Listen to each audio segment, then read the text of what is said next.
E o que a Miriam não nos contou no diário dela a respeito da guerra da Síria? Olá, pessoal, tudo bem? Nesse mês, com livros maravilhosos, né?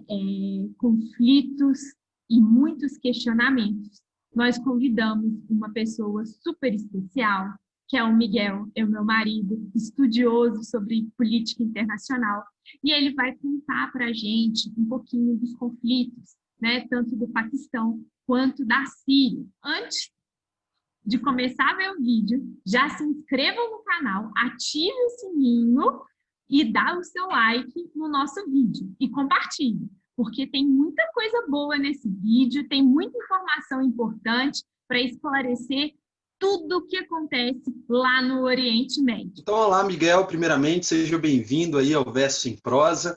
E para a nossa conversa, eu acho que primeiramente a gente gostaria de saber um pouco de como foi formado o Estado sírio, né? Quais são as particularidades aí dessa sociedade? Boa tarde, obrigado, Eduardo. Boa tarde, Bárbara, Raquel e Flávia. Obrigado por essa oportunidade. Para mim é uma grande honra tratar de um assunto tão importante.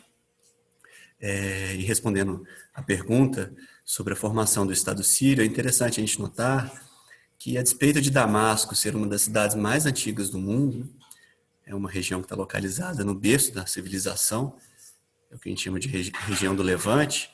De fato, o Estado sírio, como a gente conhece hoje, é produto do pós-Primeira Guerra Mundial, que surge com a dissolução do Império Turco-Otomano, que a gente hoje conhece como Síria, fazia parte do que já foi um enorme império, que era o Império Turco-Otomano, que acaba no final da Primeira Guerra Mundial. E aí é interessante a gente notar que antes, inclusive, de terminar o conflito, Inglaterra e França, já percebendo para onde o conflito se encaminharia, celebram um tratado muito importante, que é o Tratado de Sykes-Picot, um tratado secreto que já dividia, vejam bem, antes de terminar a guerra, já dividia os espólios do Império Turco-Otomano.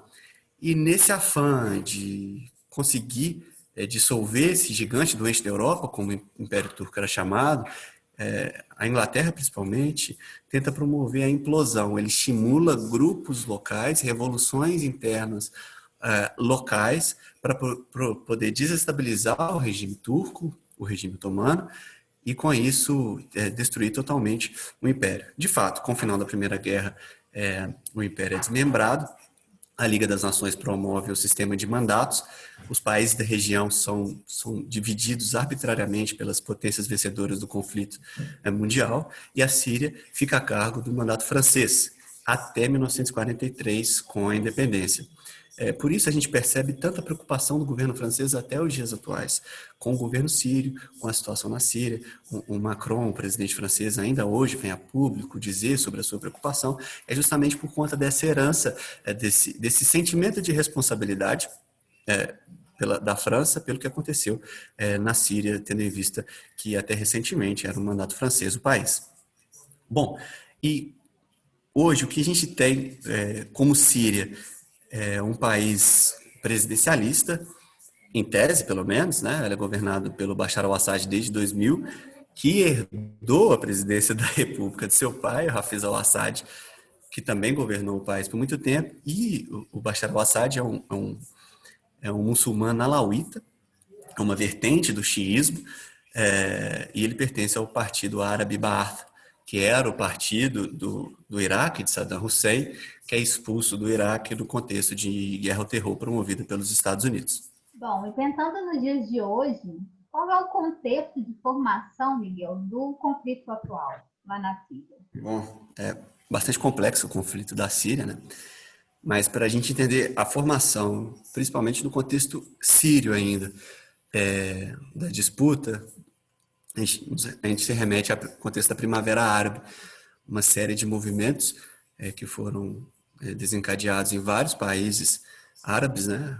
Primeiro com a Tunísia, que a gente teve aquele fato emblemático do Mohamed Bouazizi, que ele pôs fogo no próprio corpo, né? As manifestações muito inflamadas, que na Tunísia culminaram com a renúncia do Ben Ali ainda em janeiro de 2011, e que a partir da Tunísia outros países acabaram se inspirando nesse movimento que buscava, sim, democracia, buscava a liberdade. E no Egito também a população foi às ruas e acabou com a renúncia de Hosni Mubarak, na Líbia também, só que na Líbia o governo acabou reprimindo, o governo de Gaddafi acabou reprimindo duramente os manifestantes, que culminou com uma intervenção da ONU, inclusive, na Líbia. O Brasil, inclusive, até hoje participa das operações de peacekeeping da Líbia, e o Mubarak acabou morto. E também desse contexto da Primavera Árabe. Na Síria, a resistência do governo de Assad foi um pouco maior.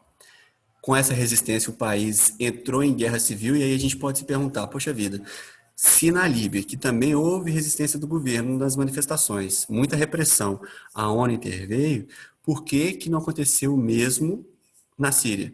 Porque China e Rússia apresentavam vetos, só a Rússia apresentou 11 vetos na ONU para proteger o governo de Assad, e por isso a ONU ficou travada na Síria. Bom, com o travamento da ONU, o agravamento do conflito, o país entrou numa guerra civil em 2011, uma guerra civil gigantesca, que aí a gente começou a ter notícia, principalmente por conta dos refugiados, graves violações aos direitos humanos no país, e etc.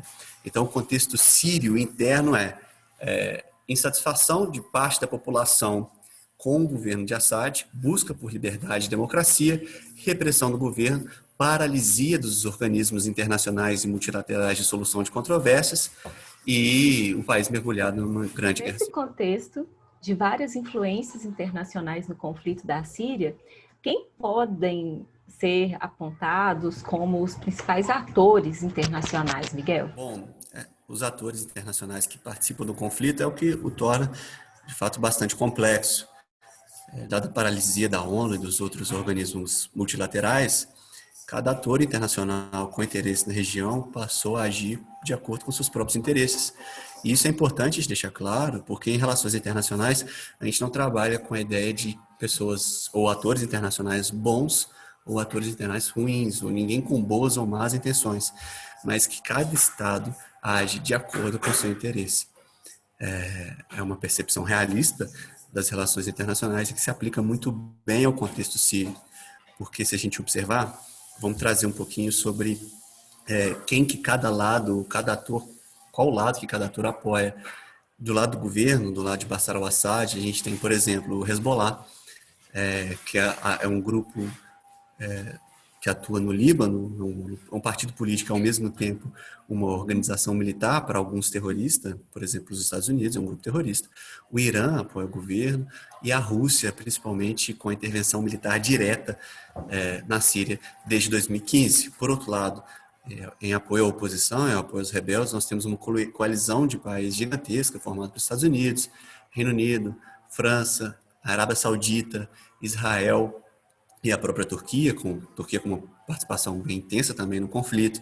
Nós temos o Conselho Nacional Sírio, que tem sede na Turquia, em Istambul, e o Exército Livre da Síria. O Exército Livre da Síria é aquele famoso grupão de WhatsApp, sabe? Tem de tudo, tem muçulmanos xiitas, muçulmanos sunitas, inclusive ligação com a Al-Qaeda.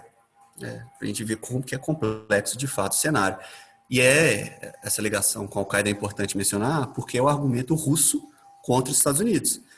Porque os Estados Unidos também apoiam a oposição. O Exército Livre da Síria também apoia a oposição. Os Estados Unidos financiam esse Exército Livre da Síria que tem ligação com a Al-Qaeda. O que a Rússia diz é que, indiretamente, os Estados Unidos financiam um grupo terrorista. Esse é o argumento russo. Então, basicamente são esses atores. E aí a gente tem um outro grupo muito importante que no livro da Miriam é mencionado, que são os curdos. Os curdos, só para a gente falar deles, daria horas e horas, é um grupo étnico bastante complexo também, mas quando a gente pensa nos curdos sírios, a principal representação deles é um grupo chamado YPG, que também, assim como o Hezbollah, é um grupo político, mas que tem seu braço armado, inclusive porque os curdos querem ter um Estado autônomo também para chamar de seu, né?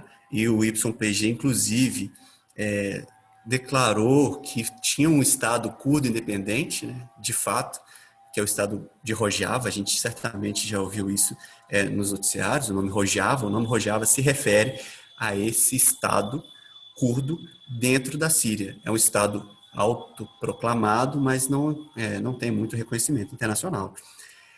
E em 2009, veja bem, os Estados Unidos, que ocupavam a parte nordeste da Síria, que é justamente onde se concentram os curdos, os Estados Unidos retiraram suas tropas de lá. Para quê? Para atender um interesse turco. A gente pensa, interesse turco na Síria? Sim, porque esses curdos da Síria se localizam próximos à fronteira da Turquia. A gente não tem um mapa aqui, mas dá para a gente imaginar mais ou menos. A Síria está aqui, na parte nordeste estão os curdos, e logo após está a fronteira com a Turquia, que também tem uma população muito grande de curdos. E que a Turquia tem medo que eles também queiram, tem medo não, porque eles querem de fato autonomia, e a Turquia tem medo do crescimento desses curdos. Então, o que a Turquia fez? Com a retirada das tropas dos Estados Unidos, a Turquia invadiu parte do território sírio, ocupou para criar uma faixa, isolando os curdos sírios dos curdos da Turquia. De fato, para enfraquecer os curdos na Turquia. Essa atitude dos Estados Unidos de retirar suas tropas foi o que permitiu a Turquia tomar essa medida. E aí os curdos acharam essa atitude dos Estados Unidos bastante ingrata. E aí a gente vai chegar lá daqui a pouquinho, porque a gente vai falar de um outro ator internacional importante no conflito sírio, que é o Estado Islâmico. O Estado Islâmico ele foi formado a partir de dissidentes do Partido Baath do Iraque, que era o partido de Saddam Hussein. Quando os Estados Unidos invadem o Iraque, o Partido Baath é banido, e desse Partido Baath, que tinha grande experiência com organização administrativa e dissidentes da Al-Qaeda, é formado o Estado Islâmico. O Estado Islâmico ele atuou muito fortemente na Síria. E por que ele conseguiu atuar? Foi uma jogada do próprio Bashar al-Assad. Ele facilitou a entrada do Estado Islâmico na própria Síria, porque a partir daí ele pôde se colocar como o único que podia combater o Estado Islâmico. Foi uma forma que ele teve de se garantir e de se perpetuar no poder. A partir daí, o Daesh, que é o Estado Islâmico, se torna um inimigo comum de todos esses atores que passam a atuar para expulsar o Estado Islâmico. E os curdos têm um papel fundamental na expulsão do Estado Islâmico da Síria. Por isso eles consideraram a atitude dos Estados Unidos em retirar as tropas da Síria, desse pedaço da Síria, como traição. Porque ele falou assim, olha, Estados Unidos, quando vocês estavam precisando da gente para combater o Estado Islâmico, a gente ajudou, né? Aí agora, depois que o Estado Islâmico saiu da Síria quase que totalmente, isso é um fato, vocês também nos abandonam? Então, essa visão dos curdos em relação aos Estados Unidos, nesse momento atual, né, é de ingratidão. Bom, então, basicamente, são esses os atores. Eu tentei trazer de forma bastante resumida, é um conflito muito complexo, mas são eles que atuam direto ou indiretamente no contexto sírio. Miguel, diante desse contexto de vários países por trás do conflito da Síria, conte pra gente, atualmente, qual que é o cenário dessa guerra? E ainda fica uma questão, a guerra é dos sírios? É interessante essa pergunta sobre a guerra dos sírios. Vamos chegar lá, só tentar passar um panorama sobre qual que é o cenário de lá hoje. Em março, houve um cessar-fogo entre rebeldes e governo Assad. Por quê? Porque o que resta dos rebeldes hoje, o Assad conseguiu recuperar o controle de boa parte do território. O que resta para os rebeldes hoje é a província de Idlib, que fica justamente próximo à fronteira com a Turquia. Os rebeldes em Idlib recebem muito apoio turco, por isso eles conseguem sobreviver. E nesse contexto foi que foi celebrado esse cessar-fogo. Os curdos ocupam uma faixa boa no nordeste do país ainda, e nos últimos dias tem aumentado algumas ofensivas militares, principalmente russas, nessa província ainda controlada pelos rebeldes. Hoje, quando a gente está gravando esse vídeo, ainda não está sendo muito noticiado, mas eu acredito que nos próximos dias a Síria vai voltar a ter destaque nos jornais, porque de fato a Rússia voltou a investir, e a Rússia está investindo agora aproveitando que a Turquia está muito ocupada, e isso sim tem sido noticiado, com conflitos no Cáucaso, inclusive no Chipre e na Grécia. Então, a Turquia está focando, tirou um pouquinho do seu foco da Síria, e isso está permitindo alguns ataques russos na região ainda controlada pelos rebeldes. Bom, fato é que a Rússia, que foi o país que foi responsável por garantir a Assad a manutenção no poder, não conseguiu encontrar uma solução política para o conflito. E é isso que Putin busca hoje. E a gente não precisa também ter ilusão de que a Rússia apoia totalmente o governo Assad. É simplesmente interesses que se coadunam. Mas a Rússia hoje, a gente pode dizer que na Síria age por conta própria. Assad não quis, ou pelo menos não demonstrou querer o retorno dessas ofensivas militares, e mesmo assim a Rússia as vem praticando. Com relação à pandemia, na Síria é um fator preocupante e crescente também, embora o governo Assad não divulgue números oficiais, não tem noticiado medidas de contenção, de quarentena no país, até porque é um cenário de guerra que as pessoas seria inviável interromper as suas parcas atividades econômicas de sobrevivência, mas de fato preocupa a despeito da pouca preocupação e transparência do governo Assad. Quanto à pergunta de se o conflito é sírio, eu acredito que na medida em que os sírios sofrem as consequências desse conflito, eles não deixam de ser parte integrante. Mas é o que a gente chama de relações internacionais de proxy wars, né, ou guerras por procuração. Diversos atores muito poderosos com interesse na Síria, tanto na produção petrolífera quanto na própria localização da Síria, que serve como rota para chegar da produção de petróleo do Oriente Médio até a Europa, é uma rota bastante importante. Então, esses atores atuam na Síria, como eu disse, conforme seus próprios interesses, e acabam gerando danos irreparáveis, não só para o patrimônio histórico, a Síria é um berço civilizacional, mas para a própria população, principalmente, que é quem mais sofre. Então, pessoal, chegamos aí ao fim dessa primeira conversa com o Miguel sobre os conflitos que marcam essa região, né? Essa região que sofre tantas influências geopolíticas, tantos atores envolvidos nesse conflito que já vem aí há longo tempo. Mas antes de terminar, o Miguel ele volta para mais uma conversa sobre os conflitos no Paquistão, entender um pouco mais sobre a formação do Estado Islâmico, dessas questões relacionadas ao fundamentalismo, né? Como é que são marcadas essas tensões também nesse outro cenário dessas obras que marcam a nossa leitura do mês de outubro, tanto o Diário de Miriam, quanto também o livro da Malala, né? Essa personagem histórica para nós nesse momento tão significativo, né? Mas antes de terminar o vídeo, não deixe de se inscrever no canal, deixar o seu like, ativar o sininho, nos seguir também no Instagram, acompanhando um pouco, né, das nossas discussões, das nossas publicações, das nossas provocações nesse debate tão importante para todos nós. Então, agradecemos mais uma vez a presença do Miguel, que volta em breve para falar um pouco mais detidamente sobre as questões relacionadas ao Paquistão, para mais versos, para mais prosa, para mais aula de história, entender um pouco mais sobre isso. Um grande abraço a todos vocês e nos acompanhem aí nessa importante conversa.